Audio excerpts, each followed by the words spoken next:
নমস্কার। এরুচর্চায় সকলকে স্বাগত। আমরা জানি যে পশ্চিমবঙ্গে এসআইআর শুরু হয়ে গেছে এবং ম্যাপিং এর কাজ শেষ হলেই সম্ভবত আগামী ৪ তারিখ থেকে বুথ লেভেল অফিসাররা আপনাদের এনুমারেশন ফর্ম নিয়ে বাড়িতে বাড়িতে পৌঁছে যাবে। তো এখন আমি আপনাদেরকে দেখাবো এই এনুমারেশন ফর্ম কিভাবে ফিল আপ করবেন এবং ফিল আপ করার আগে কি কি ডকুমেন্টস আপনারা হাতের কাছে রাখবেন। তো ফর্ম ফিল আপটি দেখানোর আগে বলি ম্যাপিং কি। ম্যাপিং হচ্ছে ২০০২ সালে প্রথম যে লাস্ট যে এসআইআর অর্থাৎ স্পেশাল ইন্টেনসিভ রিভিশন, বাংলায় বললে বলা হয় যে বিশেষ নিবিড় পর্যালোচনা হয়েছিল, তার সঙ্গে মিলিয়ে অর্থাৎ ভোটার তালিকার সঙ্গে সেই ২০০২ সালের ভোটার তালিকার সঙ্গে ২০২৫ সালের ভোটার তালিকার মিলিয়ে যাদের যাদের নাম সেই সময়ে আছে এবং এই সময়েও আছে, তাদের একটা সুনির্দিষ্ট ম্যাপ তৈরি করা এবং সেই ম্যাপ অনুযায়ী ফর্মে তাদের সমস্ত ডকুমেন্টস স্থাপন করা বা ফর্মে ছাপিয়ে নেওয়া, সেটাই হচ্ছে ম্যাপিং। তো এই ম্যাপিং যদি হয়ে যায় তাহলে সম্ভবত আগামী ৪ তারিখ থেকে বুথ লেভেল অফিসাররা আপনাদের বাড়িতে পৌঁছে যাবেন ফর্ম ফিল আপের জন্য।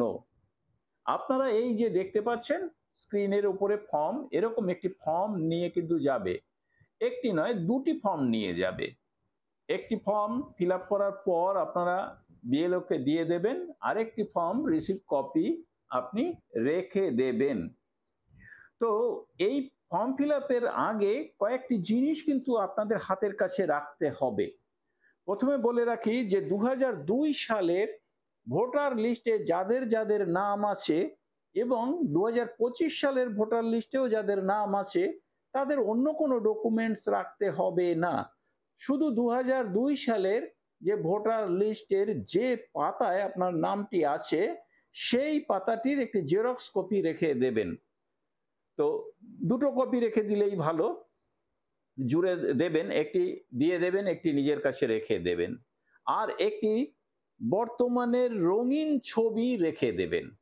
আর যাদের ২০০২ সালের ভোটার লিস্টে নাম নেই কিন্তু এখন আছে, তারা ২০০২ সালের তাদের গার্জিয়ানের বাবা মা দাদু ঠাকুমা বা কোনো দাদা দিদি যে কারোর যদি নাম থেকে থাকে সেই কপিটি রেখে দেবেন। আর নিজের সপক্ষে যে ১১টি ডকুমেন্টসের কথা বলা হয়েছে ইলেকশন কমিশনের পক্ষ থেকে, সেই ডকুমেন্টসের মধ্যে আপনার কাছে সহজলভ্য যেটি মনে হবে সেটি রেখে দেবেন। তবে সাধারণত স্কুল সার্টিফিকেট সবচাইতে সহজলভ্য হয়, সেটি রেখে দেবেন, তাহলেই কিন্তু হবে। পাশাপাশি ছবি তো রাখতেই হবে। এবার আমি দেখাই ফর্ম ফিল আপ কিভাবে করবেন। প্রথম দিকে দেখুন একেবারে ওপরে ১ ২ ৩ ৪ ৫টি খোপ রয়েছে। এই ৫টি খোপের মধ্যে ৪টে খোপ কিন্তু ফিল আপ করাই থাকবে। প্রথম খোপে ভোটদাতার নাম থাকবে, এপিক নম্বর থাকবে এবং ঠিকানা থাকবে। তারপরে থাকবে সিরিয়াল নাম্বার, পার্ট নাম্বার এবং নাম, এসি এবং পিসি অর্থাৎ অ্যাসেম্বলি কনস্টিটিউয়েন্সি এবং পার্লামেন্টারি কনস্টিটিউয়েন্সি।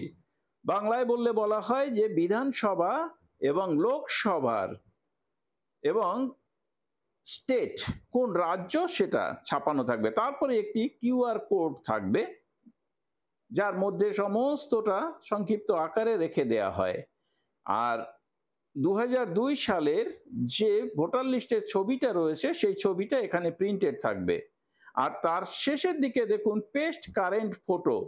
এইবার যে ফটো রাখার কথা বলেছি এইখানে আপনি সেই ফটোটা পেস্ট করে দেবেন। চলে যাই পরের কলামে, দেখুন বাঁ দিক সব লেখা রয়েছে, ডান দিক ফাঁকা রয়েছে। আমি বাঁ দিকের ওপরেটা দেখে বলছি যে ডেট অফ বার্থ। দেখুন এখানে আপনার ডেট অফ বার্থটি কিন্তু লিখবেন। এবং এখানে আপনার যে ডকুমেন্টস রয়েছে সেই ডকুমেন্টস অনুযায়ী ডেট অফ বার্থ যেন সঠিক হয়। আধার নাম্বার পরের কলামে রয়েছে, এটি আপনি দিলেও পারবেন, না দিলেও হবে, যেহেতু এটা অপশনাল বলা রয়েছে। এরপরে রয়েছে মোবাইল নাম্বার, যে মোবাইল নাম্বারের সঙ্গে আপনার ভোটার কার্ডের যুক্ত রয়েছে সেই মোবাইল নাম্বারটি কিন্তু দেবেন। তারপরে দেখুন ফাদার্স বা গার্জিয়ানস নেম, তাহলে এখানে বাবা অথবা গার্জিয়ান যিনি তার নামটি লিখবেন। তারপরে ফাদার্স বা গার্জিয়ানস এপিক নাম্বার, তার যদি এপিক নাম্বার অর্থাৎ ভোটার কার্ডের যে নম্বরটি আছে সেই নম্বরটি যদি থেকে থাকে তাহলে সেটি এখানে লিখবেন। এরপরে হচ্ছে মাদার্স নেম, তারপরে লিখবেন মায়ের নাম। তারপরে mother's epic number if available, যদি মায়ের ভোটার কার্ড থাকে এবং তার নাম্বারটি যদি থাকে, তাহলে ভোটার কার্ড থাকলে নাম্বার তো অবশ্যই থাকবে, সেই নাম্বারটি এখানে লিখবেন। এরপরে স্পাউসেস নেম ইফ অ্যাপ্লিকেবল, যদি বিবাহিত হয় তাহলে স্ত্রী হলে স্বামীর নাম লিখবেন, আর পুরুষ হলে স্ত্রীর নাম লিখবেন। স্পাউসেস এপিক নাম্বার, এবং যদি স্পাউসের অর্থাৎ স্বামী বা স্ত্রীর ভোটার কার্ড থেকে থাকে তার নাম্বারটিও কিন্তু এখানে লিখবেন। এরপরে চলে যাই পরের কলামে।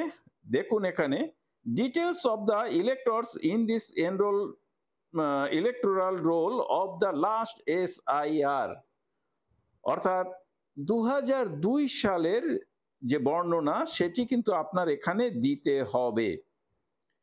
তাহলে আগেই আপনি সেটা ডকুমেন্টস রেখে দিয়েছেন, সেই জন্য দেখুন ইলেক্টরস নেম, ভোটদাতার নাম লিখবেন, আপনার নিজের নাম লিখবেন, তারপরে এপিক নাম্বার লিখবেন, যদি থাকে রিলেটিভের নাম লিখবেন।